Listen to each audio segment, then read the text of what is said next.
Startın verilmesini bekliyoruz.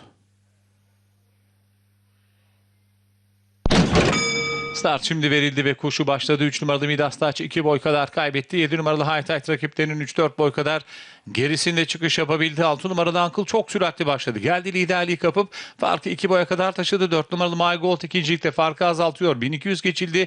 2 boy gerilerine 1 numaralı Lamy Tender'ı hemen yanındaki 2 numaralı Time Action'la birlikte geliyor. 2 boy gerilerinde orta kulvarda 5 numaralı Sadık Ağa var. Sadık Ağa'yı yarım boy 1 boy kadar gerisinden 1000 geçilirken 8 numaralı White Sox izliyor. 2 boy gerilerinde 3 numaralı Midas Taç hemen dışında. 7 numaralı High Tide son 800 metreye doğru yaklaşılıyor koşuda. 6 numaralı Uncle'ın liderliği 2 boy farkta sürüyor. 1 numaralı Lamy Tender hemen içindeki 2 numaralı Time Action'la birlikte 6 numaralı Uncle'ın peşine düştüler.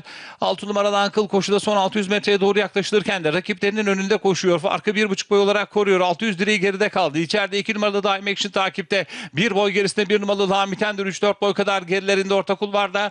4 numaralı My Gold sırasıyla düzlüğe çıkıldı. Koşuda son 400 metre ilk giren isim 6 numaralı Uncle oldu. Aradaki farkı 3 boya kadar taşıdı. 2 numaralı Time Action'ın bariyer dibinden 8 numaralı White Sox'ın gayretleriyle koşuda son 200 metreye doğru yaklaşılıyor. 6 numaralı Uncle önde, içeriden 8 numaralı White Sox geliyor. Aradaki fark 1 boya kadar iniyor. Uncle rakibine direnmeye çalışıyor ama White Sox etkili geldi. Liderliği kaptı. İkinciliğe Time Action girmeye çalışıyor. Koşuyu 8 numaralı White Sox kazanıyor.